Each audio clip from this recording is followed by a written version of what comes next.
कैसे हो दोस्तों, welcome back to another video.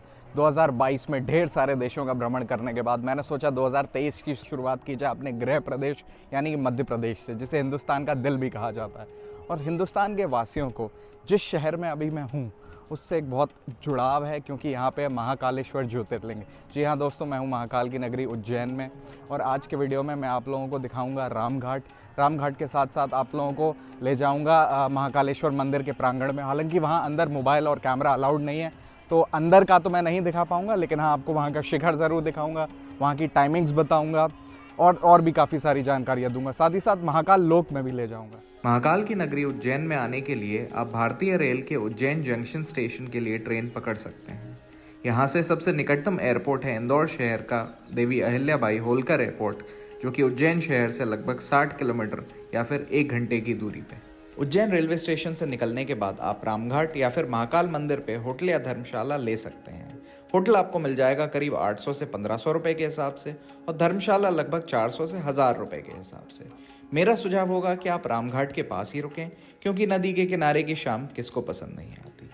Station से रामघाट की दूरी है 3 किलोमीटर और महाकाल मंदिर की दूरी है 2 किलोमीटर। महाकाल मंदिर और महाकाल लोक दोनों आजू बाजू ही हैं, जिससे कि आपको अलग से कहीं जाने की ज़रूरत नहीं पड़ेगी।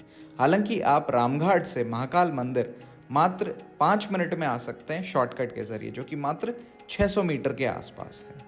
दिन की शुरुआत आप कर सकते हैं शिप्रा नदी में स्नान करके और सूर्य को जल चढ़ाकर। स्नान करने के बाद यहाँ का फेमस नाश्ता पोहा जलेबी खाना न भूलें। और अगर आपके पास पैसे कम हो तो यहाँ पर बहुत सारे भंडारे चलते रहते हैं, जहाँ पे आप पूड़ी सब्जी तो खा ही सकते हैं। रामघाट से गूगल मैप्स का इस्तेमाल करके आप 5 से 7 मिनट पैदल चलकर महाकाल मंदिर पहुँच जाएंगे। अब महाकाल मंदिर में फ़ोन और कैमरा ले जाना तो अलाउड नहीं है, इसलिए मैं अंदर का रिकॉर्ड नहीं कर पाया। आप मंदिर के बाहर फ्री मोबाइल लॉकर और फ्री जूतों के लॉकर का लाभ ले सकते हैं। मंदिर में फ्री एंट्री भी होती है और वीआईपी एंट्री भी। वीआईपी एंट्री के लिए आपको 1500 रुपये देने पड़ते हैं। वीआईपी एंट्री में आप गर्भगृह में जाके पूजा कर सकते हैं और फ्री एंट्री में आप दूर से भगवान शिव के दर्शन कर सकते हैं। अगर आप फ्री एंट्री से जाते हैं तो आपको दर्शन करके बाहर आने में 1 से 2 घंटे लग सकते हैं। मंदिर के बाहर निकलते ही आप महाकाल लोक के पिनाकी द्वार की तरफ से प्रवेश करेंगे, जो अभी बन के तैयार नहीं हुआ है। महाकाल कॉरिडोर के दूसरे छोर पे है नंदी द्वार, जो कि बहुत ही विशाल और अद्भुत है। पिनाकी द्वार से नंदी द्वार की दूरी लगभग 900 मीटर है। इन दोनों द्वारों के बीच में आपको देखने को मिलेंगी विभिन्न भगवानों की 93 विशालकाय मूर्तियाँ और 108 स्तंभ, जो कि भगवान शिव के आनंद तांडव स्वरूप को दर्शाते हैं। इस परियोजना के लिए सरकार ने 856 करोड़ रुपए मंजूर किए हैं। रुद्रसागर झील के किनारे बना ये कॉरिडोर बहुत ही भव्य है और इसके आगंतुक प्लाजा में एक बार में 20,000 लोग रुक सकते हैं।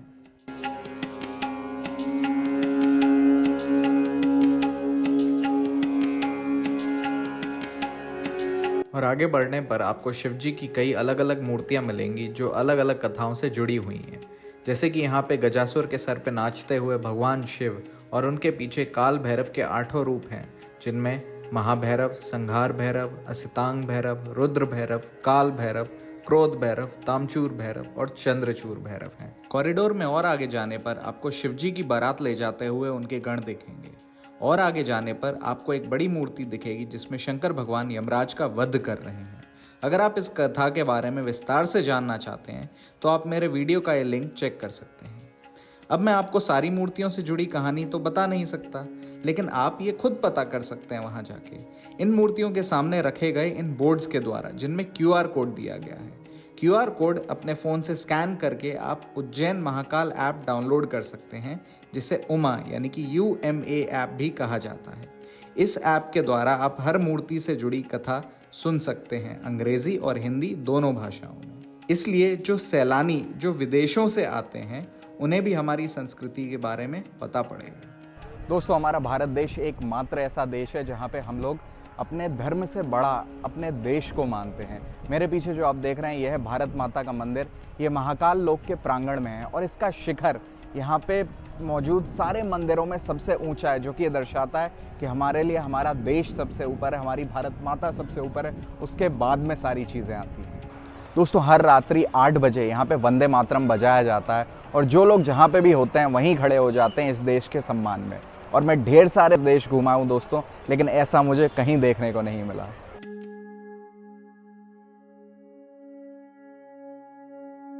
भारत माता के मंदिर के सामने आपको ये भारत का मानचित्र देखने को मिलेगा, जिसमें भारत की सारी प्रमुख नदियां और 12 ज्योतिर्लिंगों को दर्शाया गया है। और आगे बढ़ने पर आपको ये भव्य दृश्य देखने को मिलेगा। और इस दृश्य को कौन नहीं जानता। जब सागर मंथन के दौरान विष निकला था तो विष के दुष्प्रभाव से सृष्टि को बचाने के लिए शंकर भगवान ने विष पी लिया था। विष का दुष्प्रभाव कम करने के लिए शिवजी को दूध, दही और बेलपत्र दिया गया था। बस तभी से ये प्रथा चली आ रही है। महाकाल लोक कॉरिडोर में काफ़ी चलना पड़ता है, इसलिए यहाँ पे इस प्रकार से गाड़ियों की व्यवस्था की गई है। ये व्यवस्था बिल्कुल फ्री है और ये सिर्फ वृद्ध और विकलांग लोगों के लिए है।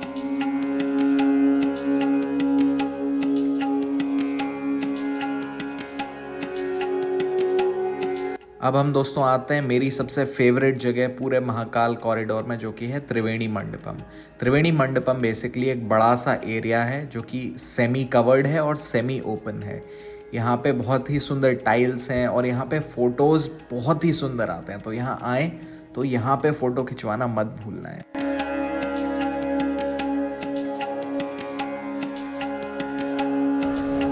दोस्तों ये है महाकाल लोक की सबसे भव्य, सबसे बड़ी और सबसे महंगी प्रतिमा। इस प्रतिमा को बनाने के लिए लगभग 2 करोड़ रुपए खर्च हुए।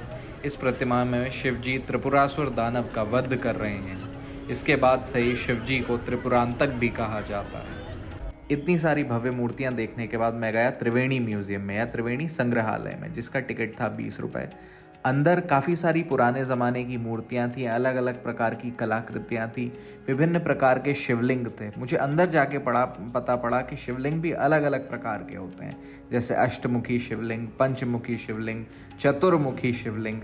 साथ ही साथ अंदर 15 से 20 मिनट की एक मूवी भी दिखाई जाती है, जिसमें आपको उज्जैन शहर की हिस्ट्री के बारे में बताया जाता है।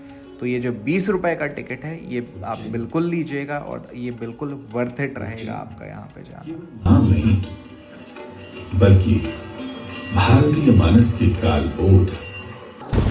हाँ तो दोस्तों, रामघाट, महाकाल मंदिर और महाकाल लोक घूमने के बाद मैं जा रहा हूँ मंगलनाथ मंदिर फैजान भाई के साथ। तो ये अपने टमटम में मुझे अकेले को ले जा रहे हैं और बहुत ही ईमानदार प्राइस बताया इन्होंने एक बार में, इसलिए मैं इनके साथ जा रहा हूँ। और लगभग 5 किलोमीटर दूर है महाकाल लोक से मंगलनाथ मंदिर। तो अगर आप लोगों को कोई मंगल दोष हो, और भी जानकारी अभी देता हूँ वहाँ जाके, अगर हो तो मंगलनाथ मंदिर ज़रूर जाइए। शहर से करीब 5 किलोमीटर दूर है, आप जा सकते हैं। करीब 100 रुपये, 100-125 रुपये आपके जाने के लगेंगे और उतने ही करीब आने के लगेंगे। तो चलिए वहाँ जाता हूँ और आपको आगे का दिखाता हूँ। उज्जैन के मंगलनाथ मंदिर को मंगलनाथ भगवान का जन्म स्थान माना जाता है। मंगलनाथ मंदिर में लोग मंगल दोष, काल सर्प दोष, चांडाल दोष, ग्रहण दोष आदि की पूजा कराते हैं। साथ ही साथ महामृत्युंजय जाप भी करवाते हैं। यहाँ पर मंगलनाथ भगवान की शिव रूपी प्रतिमा के सामने नंदी जी नहीं बल्कि एक भेड़ है, जो कि मंगलनाथ भगवान की सवारी है। दोस्तों ये है हरसिद्धि माता का प्राचीन मंदिर। यहाँ पर माता सती के शरीर का अंश गिरा था, इसलिए यह मंदिर शक्तिपीठ के अंतर्गत माना जाता है। मंदिर के ठीक सामने ये 2 दीप स्तंभ हैं, जो परमारवंशी राजा विक्रमादित्य ने बनवाए थे। शाम के समय जाने पर आप उन्हें जगमगाता हुआ देख सकते हैं। दिन भर घूमने के बाद और अलग अलग मंदिरों में भगवान के दर्शन करने के बाद शाम के वक्त मैं लौट के आ गया रामघाट पे, जहाँ पे ली मैंने 20 रुपए की बोट राइड, जिससे मेरी दिन भर की थकान दूर हो गई। अगर आप लोग यहाँ पे आएँ तो मेरी आपसे विनती है कि नदी को गंदा ना करें, फूल पत्ती भी ना डालें नदी में, क्योंकि यहाँ काफ़ी साफ़ सफाई है और हमें उसको बरकरार रखना चाहिए। हाँ तो दोस्तों, आशा करता हूँ आप लोगों को आज का वीडियो पसंद आया हो। अगर वीडियो पसंद आया हो तो कृपया करके वीडियो को लाइक करिए, चैनल को सब्सक्राइब करिए और अपने दोस्तों के साथ शेयर करिए और देखते रहिए ट्रैवलिंग बहुभाषी।